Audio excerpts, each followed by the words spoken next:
The views expressed and the opinions given by the individual host and their guests do not necessarily reflect those of ParaX, its affiliates, or its sponsors. It's coming. All these voices.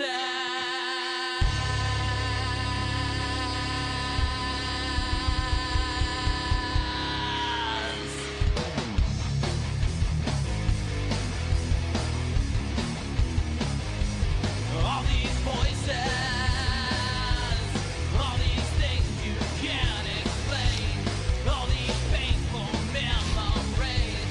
They keep haunting you and daunting me. It's just a ghost of you and me. It's just a smoking gasoline. It's just a ghost of you and me. Of you and me.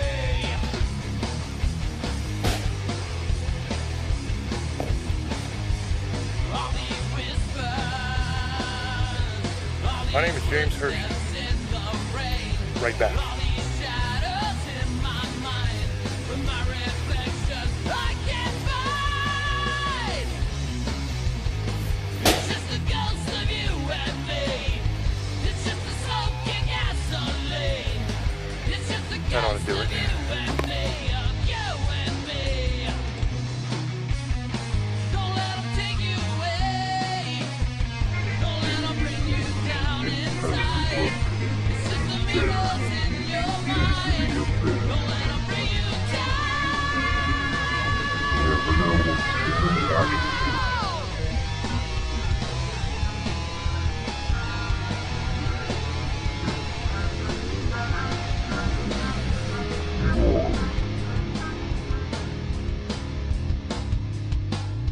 Hello, everyone, and welcome to another episode of Staring into the Abyss. I am your host, horror author James Hershey Jr., and with me, as always, my co-host, Old Boy James Ash. How you doing, brother? I'm doing pretty good. How's everybody tonight, brother? And joining us tonight, we have a very special guest, a platinum-selling artist. His name is Vince Thrill with the band Angelus, and it's a pretty kick-ass band, guys. Vince, say hi to the audience and tell everybody who you are. Hey guys, this is Vince Thrill from Angelus. I'm the lead vocalist, and I've been with the band as of this year for about 4 months yet. We've got a new single coming out that's just came out. It's called Not Here to Play. It was released in Canada a few weeks ago and released in the United States this past week, and will be released in European markets in the next coming months. And we have our new album, Test of Time, coming out June 19th. And that new single, is that the one that we're going to be playing at the end of the show? Yes, it is. Okay, real quick, a little housekeeping just for all the execs to make sure that we're covered. We have your permission to play this music free of charge. You're not going to come to our house and kill us or rob us or make us give you our firstborn or anything like that, correct? That's correct. Absolutely. Yep. You guys are free to play it whenever you want. We would love that. We would appreciate that. And absolutely. Awesome. Now, you guys might be wondering why we have Vince on. Besides the fact that Vince is a good guy, friend of ours, and just an all-around awesome guy. But also, he has had a lot of different experiences in his life that are kind of creepy. And I want to start back at the beginning with your childhood of some of the paranormal experiences you had then. So could you get a little bit into that for us? Yeah, absolutely. The other day when we were talking, I guess I don't tell a whole lot of people about this. I don't know. I'm kind of private about those things. But when I was younger, I was about a little bit younger than a year old. Had to stay in an oxygen tank because I had a lot of breathing problems, and we lived in a 2-story farmhouse. And there was a lot of weird things that went on there. I had a private nurse, and my room was on the second floor, and that's where the private nurse took care of me. A lot of strange things happened up there, from my oxygen tank getting unplugged from the wall and being moved to the center of the room without anybody in there. We had horses, that would be out in the pasture, and then they would come up missing. There was nothing weird. I mean, we couldn't find them, anything like that. We never got back to them. My dad and my uncle were out on horses, and they had a sheepdog with them that was chasing a cat that just up and disappeared. So there was a lot of unexplainable things that happened at that house. So it was pretty strange. Another thing that happened is with my oxygen tank that kept on moving to the center of the room being unplugged, my mom actually thought it was my nurse taking care of me at the time that was trying to kill me or whatever, and then thought maybe it was my siblings playing jokes. But my mom was actually went to check up on me one time in the middle of the night, and the nurse wasn't there. It was just my mom taking care of me, and all my brothers had gone with my dad camping with my sister, and so it was just my mom and myself. And she went up to check on me, and sure enough, the oxygen tent was in the middle of the room, unplugged again, and there was nobody in there but her and I. So when my dad returned back home with my brothers and sisters, my mom told him that she wanted to move and get out of there because a lot of strange things were happening in the house. We packed up that evening when my dad got home, because that's how frightened my mom was. Packed up that evening. We left the house. We got out of the house and we went over to our new house. And my mom got a call on the phone saying that the house had burned to the ground, that the fire department tried putting it out and they couldn't even put out the flames. They don't know what started it, and that they couldn't get it put out. Did anybody in the family ever talk about seeing anything in the house, ever seeing an entity, or feeling like a sense of really profound evil or anything like that? Yeah, it's funny because the people that used to live in the house before us had told my mom and dad that, they weren't comfortable living there, that some strange things had happened that they couldn't explain. And then, my mom and dad didn't, buy into it or whatever. They got the house for a really good deal. So they were like, okay, these people are probably just telling stories until that actually happened. So, but my mom always said she felt some weird vibe in the house. It didn't matter. As soon as you walked in the house, you felt it. If you were out of the house, it wasn't so much, wasn't present as much, but it was still there. But when you walked in the house, you felt like a heavy, presence in there. Something. She said she never felt happy in that house. So she was always feeling sad and miserable. And her and my dad, would argue quite a bit. And she said she just knew things never went right in that house. So we only stayed there for about 6 months, and I'm not kidding you, the night we moved out, it burned to the ground. The fire department called, and they thought, maybe, we had someone set it on fire or something like that, because they couldn't find a reason why. They couldn't even find a reason why it went out. Why it burned up, because they said they checked the electrical. There was no problems there. There wasn't anything saying that it was related to arson, like somebody set it on fire. They don't know how the house caught on fire. And this was like in about 1977, so I was about 8 years old or whatever. So it was just weird. It was really strange. It was a really strange house to live in. Was there anything at the new house?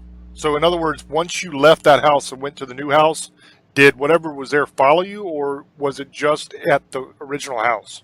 It was just at that house. I asked my mom that. I'm like, did you guys have any more problems when you moved to the new house? Like, whatever this feeling was, or this entity, or whatever it was, did it follow? And she said, no, we didn't have any problems at the new house. And it's funny because they actually put a Blockbuster movie rental in there later on, and I talked to some people that worked there, and I said, I used to live in a house that was on the same property.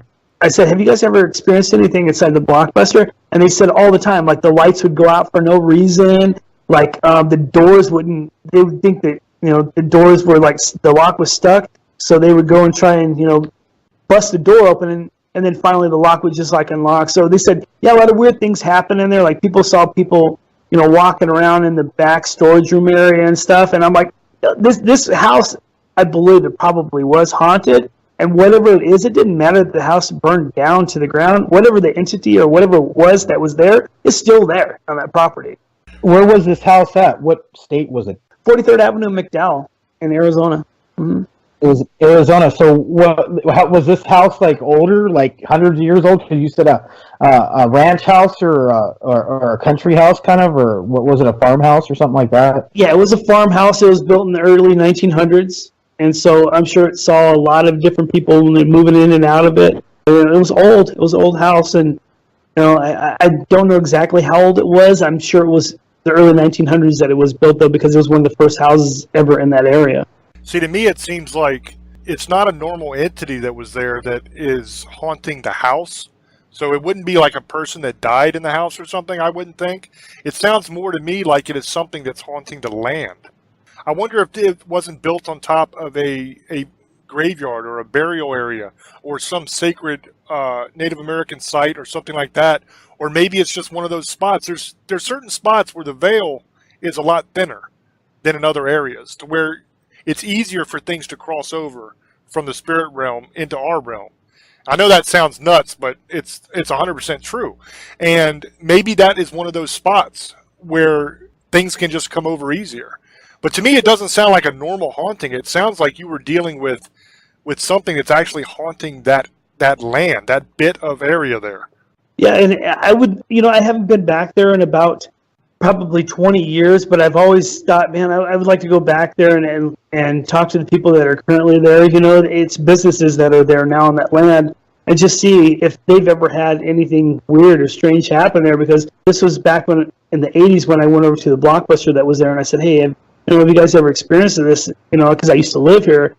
And they said, it's funny that you said that. The manager came and talked to me, and she said, it's funny that you said that, because we have had a lot of weird things going on here that we couldn't explain. And I told them what happened. That was after she had finally told me, yes, that they had weird things that were happening there. I said, these are things that I had happen when I was younger. And she said, wow, we knew something had to be up with this, with this property or this building. We didn't know what it was. I said, yeah, it used to be an old farmhouse here. We had a bunch of land here. So I think you were really lucky, because it sounds like whatever it was trying to hurt you.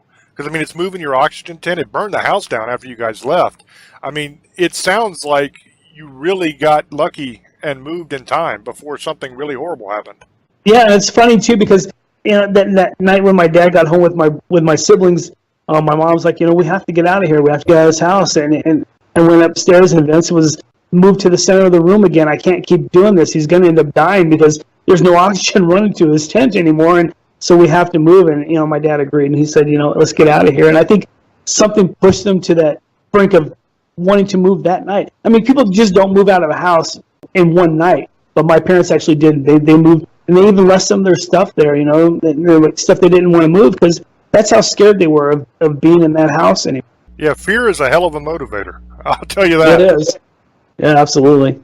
Whatever didn't like you, because is that the only thing that ever happened to you, or did you ever have anything else happen at that house? Like you've seen shadows, or it was just taken off?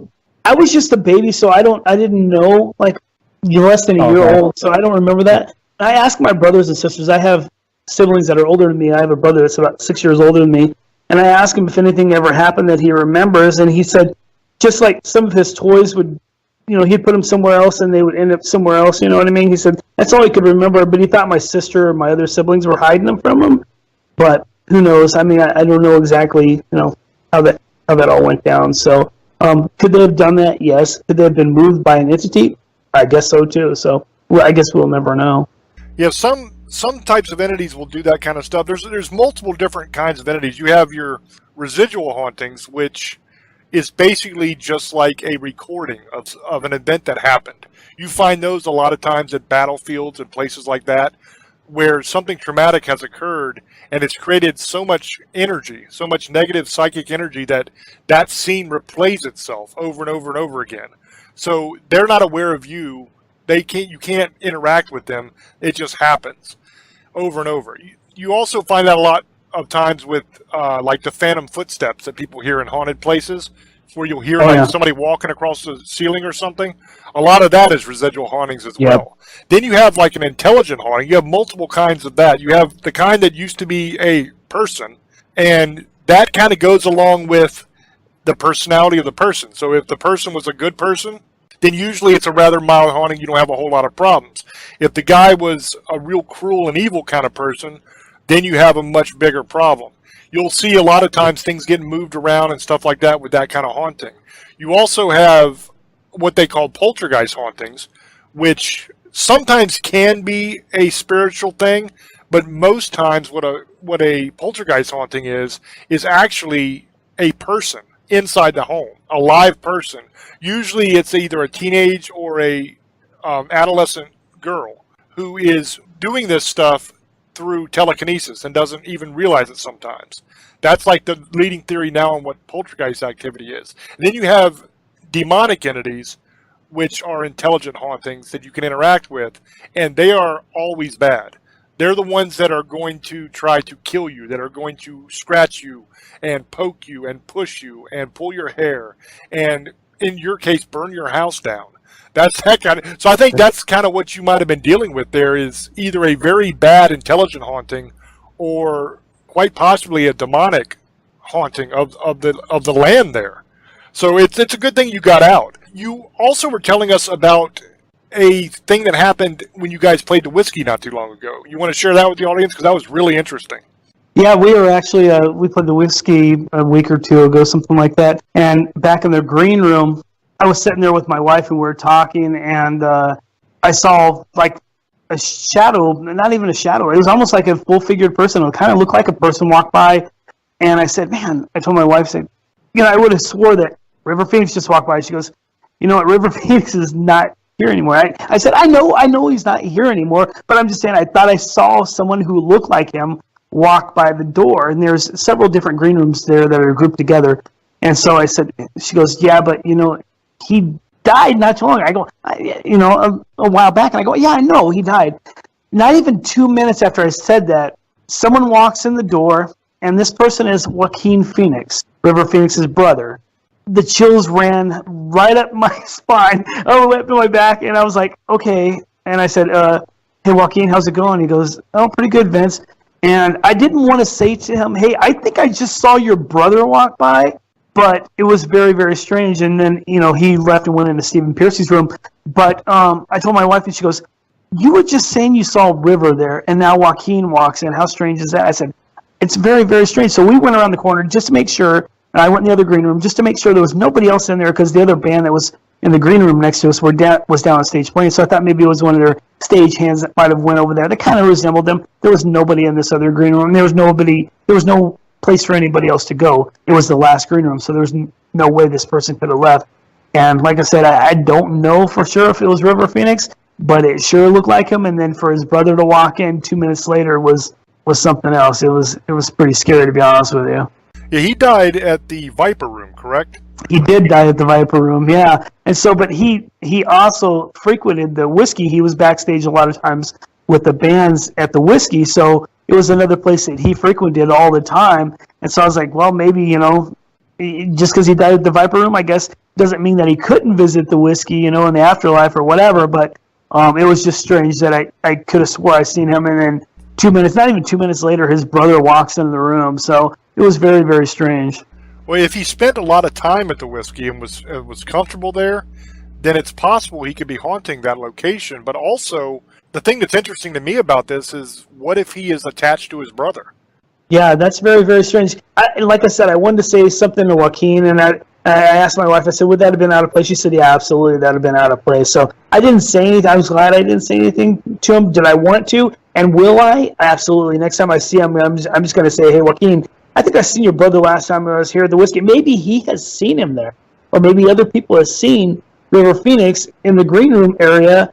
I definitely know that there's a lot of people that have said that they've seen people who have passed already, that have played the Whiskey before, up in the green room areas. So that when I told another guy that was playing that night, I said, I could have swore I seen River Phoenix. He goes, I'm not surprised by that.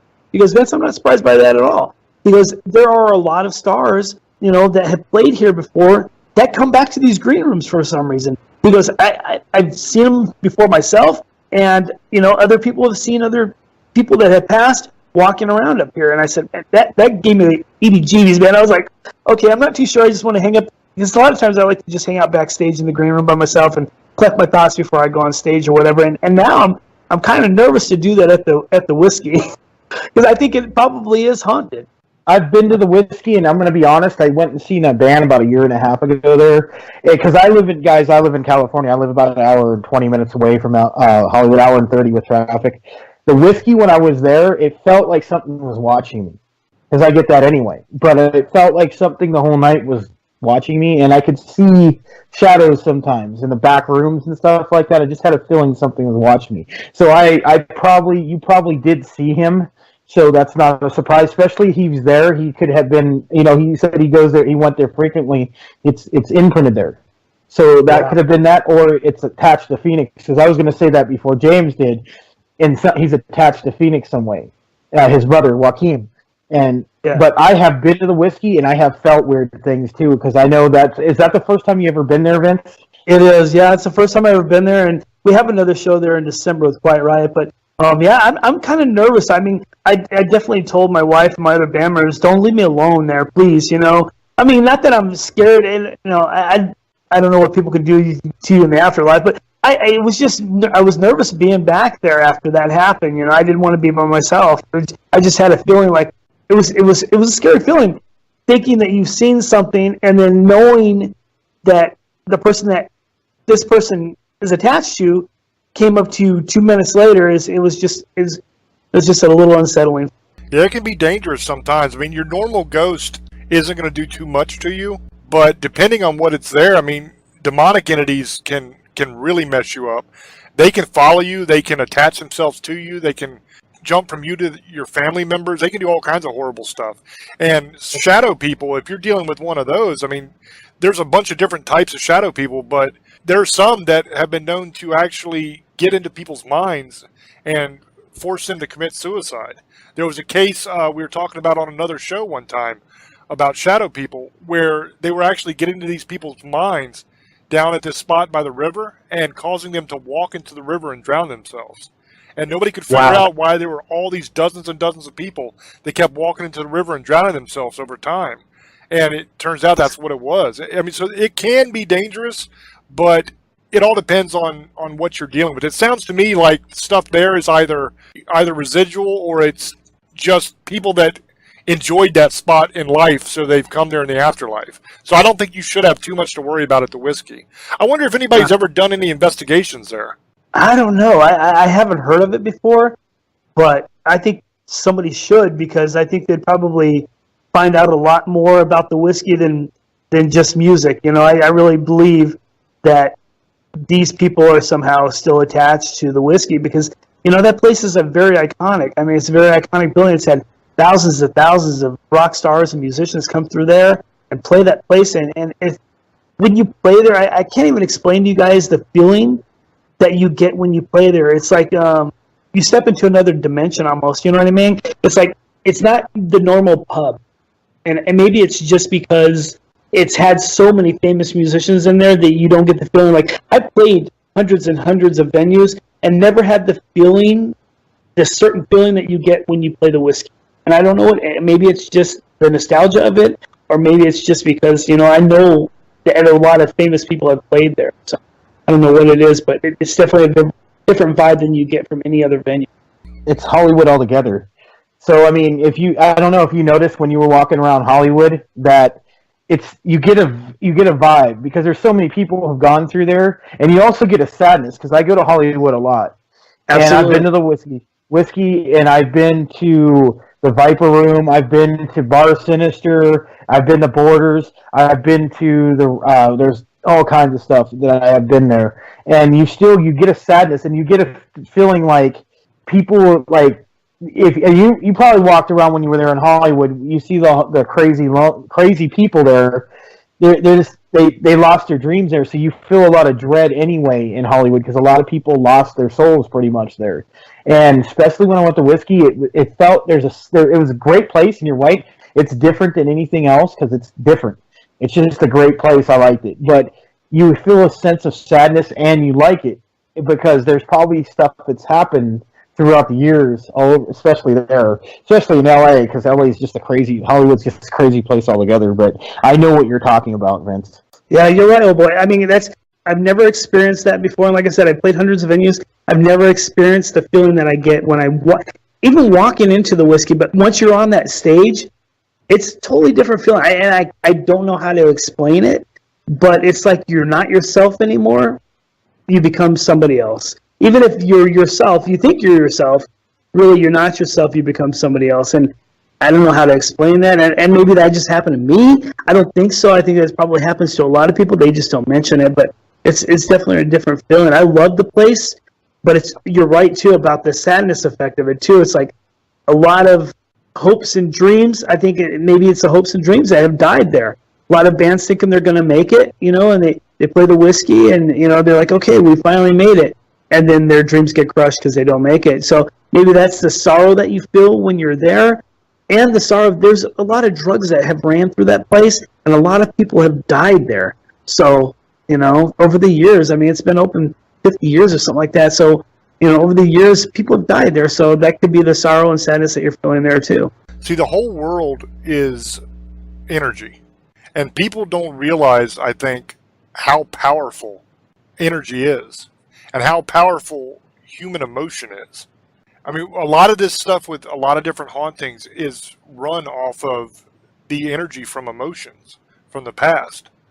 And I think in Hollywood, you have such, like you were saying, I mean, you were 100% right.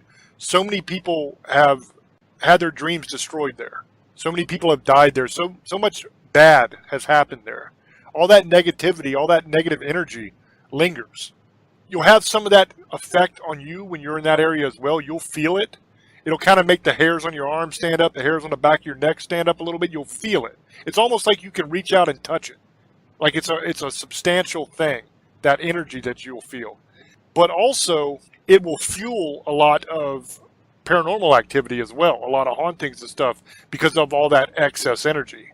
What do you think about that, old boy? You think that could have something to do with a lot of the hauntings in that area? You know what? Altogether, you're right, because there's just been, in California alone, it's just an eerie place because there's a lot of things that's happened, a lot of drugs, a lot of people die. But in Hollywood especially, and I go down to Hollywood because I go to a goth club down there. I love it. It's Bar Sinister. I'm not trying to promote them or nothing, but when I would walk the streets, I feel like a sense of sadness, and I see a lot of homeless people all together, and they're just lost their mind. And they talk to themselves, and they're crazy. And it's just a lot of sorrow anyway, because Hollywood's got a lot of underground things going on. We all know that. You guys know that. There's stuff going on there, especially the club I go to. There's stuff outside of that the people were involved in. So it's just a sadness altogether because there's people who are musicians or stars, like in movies, try to be something, or they were and they lost it.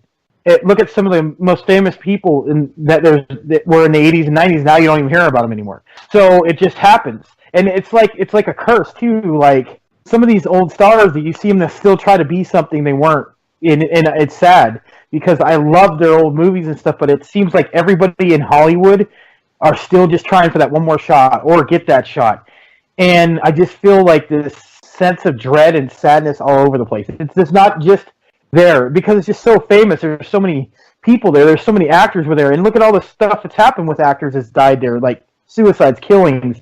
There's all kinds of stuff that's happened in those areas, like Griffin Park, someplace you don't want to walk around at night. There's a lot of things that's happened in Hollywood, and a lot of people have lost. That's what it says, Lost Souls, L.A. It's the lost souls, man. You lose your soul in Hollywood.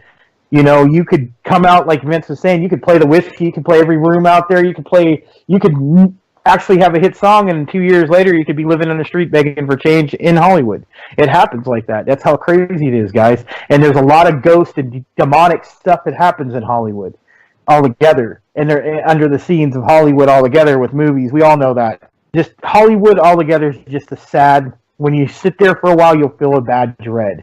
And you feel like something's watching you too all the time. That's another feeling you get. I don't know about you, Vince, but that's something I get when I go to Hollywood all the time. Yeah, it's totally true, old boy. I actually, I'm not trying to picture our song, but I wrote a song called Hollywood, and it's coming out on our album Test of Time. And I want you guys to listen to it. It's exactly about what we've been talking about with Hollywood. It steals your soul. It absolutely will steal your soul. You know, and it doesn't care. It doesn't care who you are, what you do. It will steal your soul.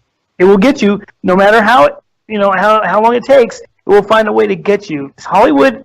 She's a demon. She's a beautiful demon, and that's the way I describe it. You know, and it's like everybody wants to make it in Hollywood, but only few people have sold their souls to do that. You know, and that's what I believe. I mean, it's like, is there a certain crossroads that you need to meet up at? You know, to sell your soul off to make it in Hollywood? I don't know, but I just know, like you said, old boy, it's got a different vibe, and unless you have been there and experienced it, you'll never understand. You don't realize, I think, how close you are there. I mean, how on the nose you actually are. Because a lot of, not only with the music scene, but in Hollywood as well, with actors and movies and stuff like that, there's so much devil worship that is intertwined in that. And in all reality, it's Baal worship, but there's so much of that goes on that's intertwined in all that. I think that is a major source of a lot of that negativity and evil in that area. Because evil absolutely exists, and demons absolutely exist. And there are absolutely people in Hollywood that worship Baal and other demons, and they have literally sold their souls for their success. It's not a joke. So I don't think you really know exactly how close you are when you say that, man. You are right on the money. Yeah, you can totally feel that. I mean, when you're there, I mean, and I know several people that have tried to go to Hollywood and make it, and they end up homeless. I mean, they gave everything they had to try and make it, and then they end up homeless. So she doesn't care. Hollywood doesn't care about you. She will steal your soul.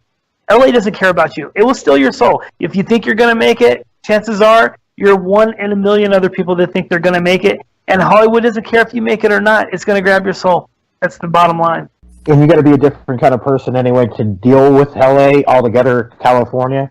And that's what I tell people. California is a different world. And especially down there, it's just something, it's just, there's a lot, in LA altogether, there's a lot of people who've been murdered, gangs, rapes, murders, all kinds of stuff that's happened throughout the last 100 years there, that there's so much sorrow and pain and evilness going on there. That's why you have it. And that's why people who, like he said, they lose their house or they live on the street. I've known people who have been millionaires that now are drug heads and live on the street.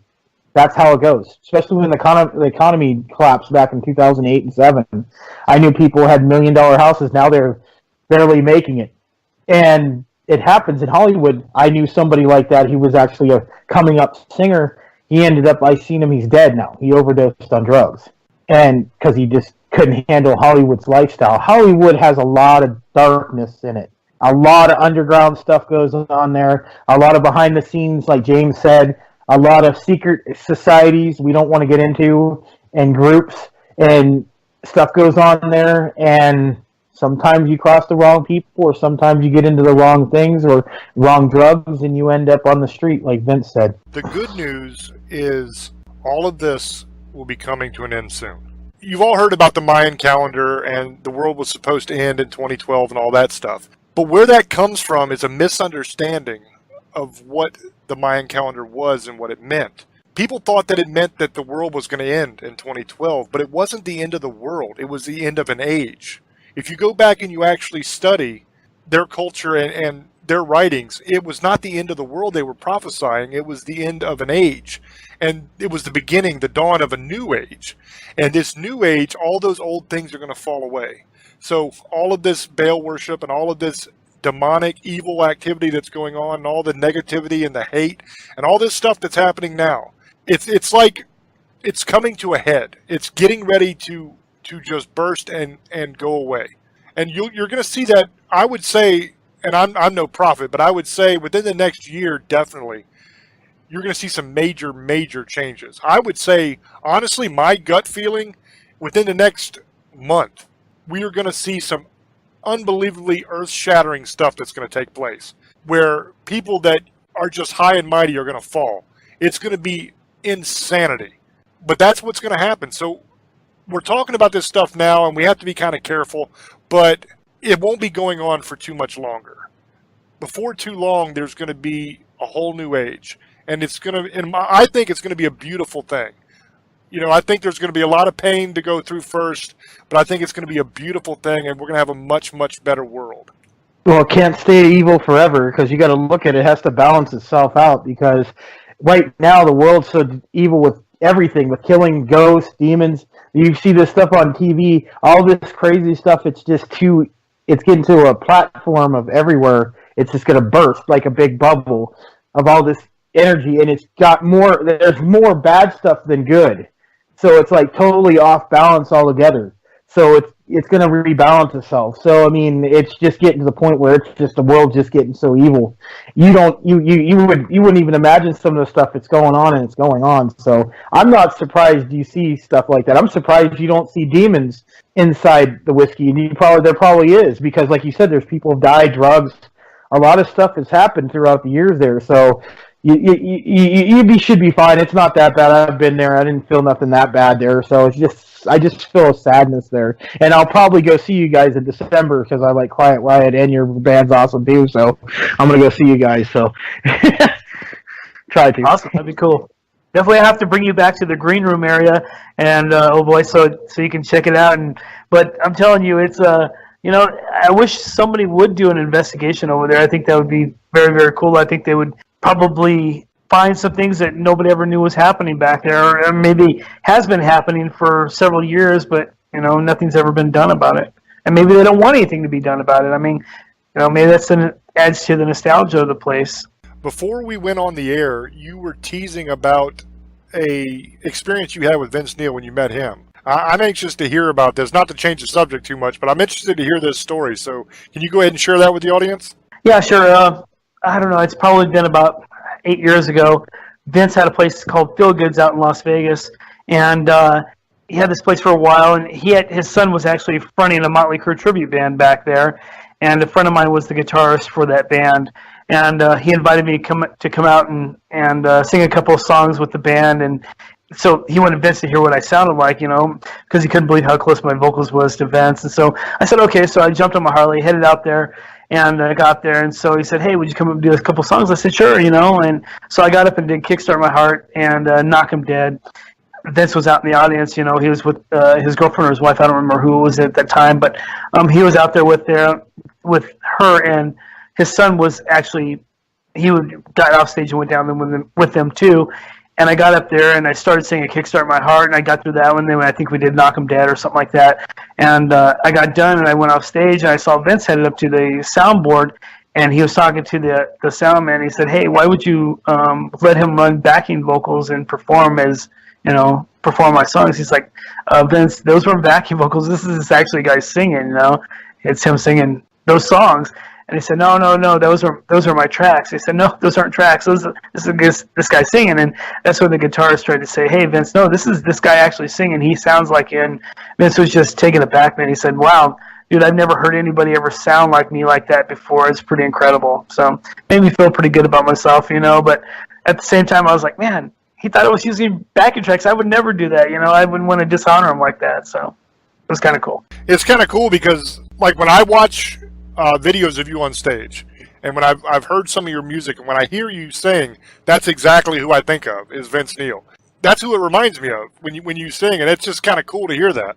Thank you. Yeah, I've tried getting away from it, but I think it's just because the tone of our voice is so much alike, and even when we talk, I mean, when I was younger, in 1989, I think it was, I went to the Dr. Feelgood concert here in Arizona, and I got backstage passes. A friend of mine was a security guard, and so he took me backstage, and Nikki Sixx happened to be standing there, and I was talking to the security guard, and he goes, you sound like a singer, even talking. I'm like, you think I sound like Vince Neil? He goes, you sound exactly like Vince Neil. So he grabs me and takes me back to meet Tommy Lee, and Tommy's standing back there. He's like, dude, you got to hear this guy right here. Listen to him talk. Say something to him. He told me, say something to him. I'm like, okay, what do you want me to say? He's like, Tommy goes, dude, he does sound just like him. That's weird, And so, yeah, that was one thing I'll probably never forget either. But never in a million years would I ever thought I was singing for a Motley Crue tribute band, But I guess things happen for a reason, It led me to Angelus, which I'm really, really happy about. Well, at least you know that it's Vince Neil approved, that he approved of your vocals. So that's got to make you feel pretty good. Yeah, absolutely. He doesn't endorse anybody. I hear, other Motley Crue tributes out there saying they've gotten endorsed by him. He won't endorse anybody.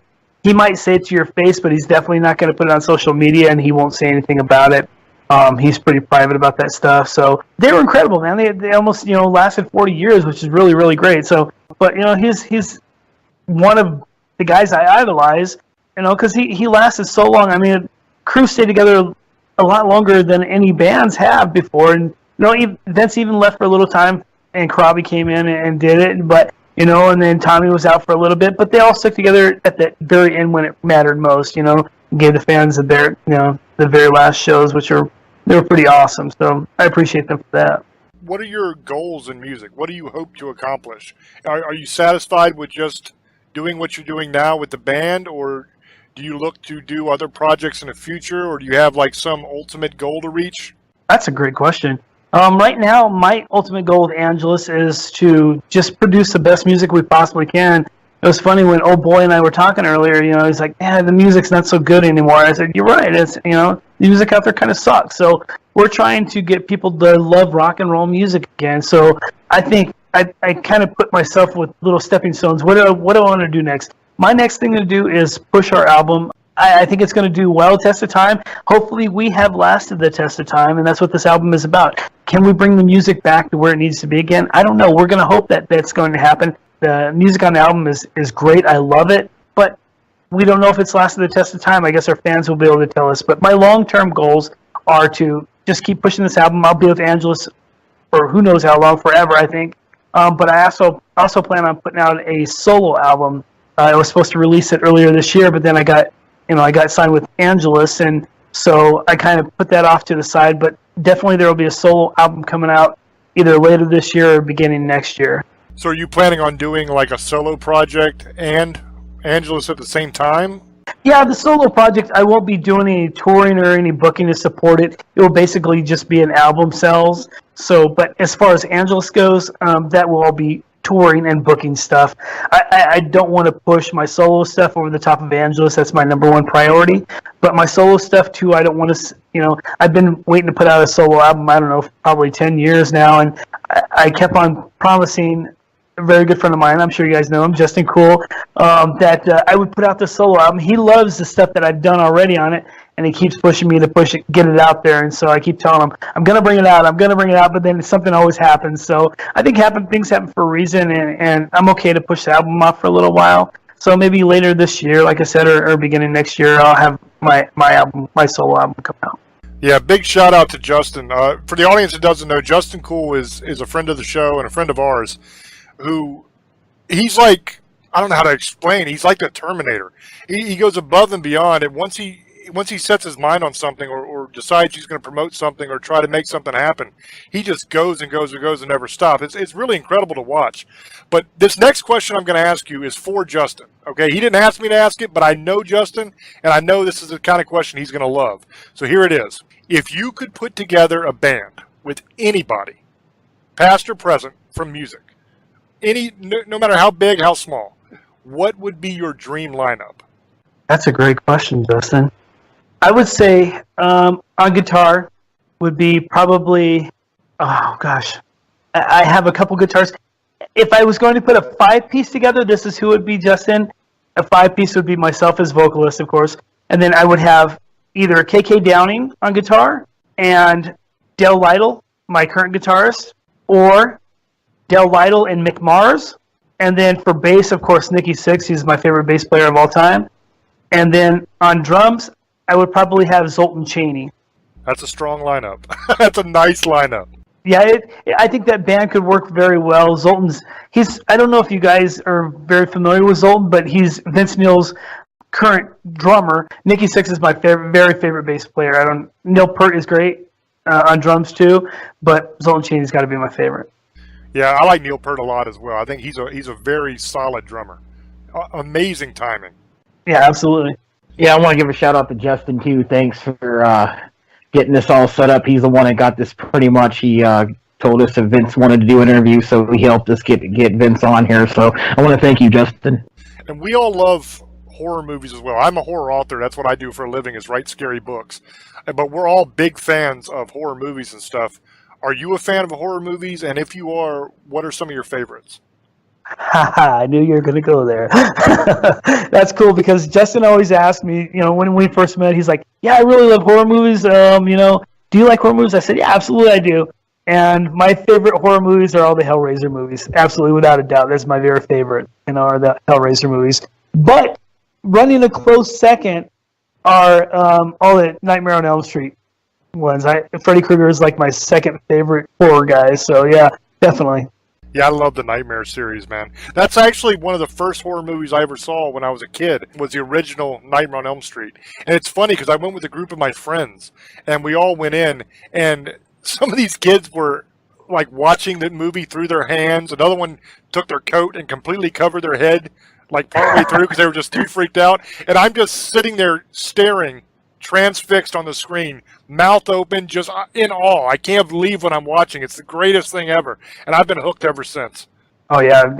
That whole series is phenomenal, and I have to say Hellraiser is my favorite. Pinhead, he's the man. So, I said if I ever played in a horror movie, who would I want to be? And it's definitely Pinhead. So. Yeah. What's your view on the Halloween series, and what is your view on Rob Zombie's Halloween? Are you for it or against it? You know what? I love Rob Zombie, and I think he's a great director, and he's a great frontman and singer.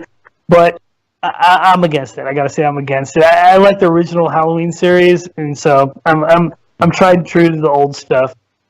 Nice, because I agree with you. I can't stand Rob Zombie's Halloween. Either of them, I thought they were trash. So finally, somebody agreed. Well, a lot of people agree with me. So because James absolutely loves it, I absolutely can't stand it. So that's great. I'm glad you said that. Made my night. Now James hates me, but it's okay. But yeah, I want to be truthful. I mean, I like Rob Zombie. He's a great director, and he's got some great films. But I mean, I'm old school, man. I like the Jason and Michael Myers and the original Freddy Krueger and stuff like that. So it's like I'm old school. When somebody tries to redo things, I would just rather that they left them where they were at before. Yeah, Yep, I am like perpetually outnumbered on this all the time. I get beaten up so bad about it. But I just love the first Halloween that Rob Zombie redid. I just think it's a great movie. I love the fact that Michael Myers is gigantic. Because to me, the original Michael Myers was so small. And it's like I wouldn't be that intimidated by that guy. But the big Michael Myers from Zombie's version is intimidating. I think that's the way it should be. And then another thing I'm always outnumbered on and get beaten up on is, Sherry Moon Zombie. Come on. She is beautiful. How can you do any better than putting her in a movie? I would watch anything. Not her acting is horrible. Horrible actor. But yeah, he can have his opinion. We'll get into this later. But yeah, no, I'm sorry. Wrong. I'd rather watch paint dry. I know people are going to be mad at me about this. I don't hate Rob Zombie. He's a great singer. I just don't like some of his movies. And it's not just Halloween, and his wife's cool, whatever, but not the best actor. And a lot of people agree with me. But yeah, he does get beaten up on this one. Yeah. Sorry. I could be the villain. I don't care. See, I think Devil's Rejects is one of the best movies ever made. I honestly think that. I think that is almost the perfect movie. What do you think about that movie? Do you like that one, or do you think that's trash as well? No, I like Devil's Rejects. I do like that movie, yeah. What about you, old boy? Are you on for Devil's Rejects, or do you not like that one either? Devil's Reject is actually all right. I actually like the first one better, The House of a Thousand Corpses. I just like how he did it. I actually like that one. And yeah, I thought that was better. And now he's making part 3, so I wouldn't mind seeing it. But those movies are cool. I don't have a problem with those movies at all. What do you guys think of 31? I thought that was a really cool movie. I thought it was actually a great movie too. I thought it was.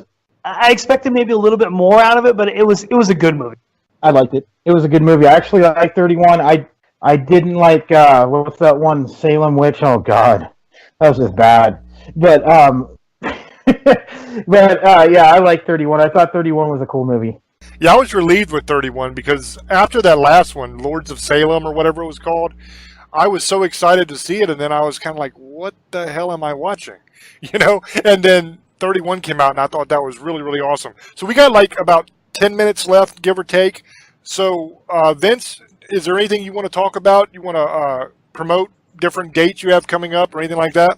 Oh, sure. Yeah. We have Angelus has a show here in Phoenix on July 27th. It'll be the first time that they've played here in Arizona in probably at least 20 years, I think. So it's been a long time since they've been back to Phoenix. I've got a really loyal fan base here in Phoenix that has been dying to see me sing the original stuff, especially some of the songs that I've written, for the new album. Again, that album comes out June 19th. It's called Test of Time, and there's going to be 11 songs on there. It's an LP, not an EP. And so it'll be available on like CD Baby and iTunes and all the major electronic outlets. So it'll be available there. Plus, we'll have hard copies at the show.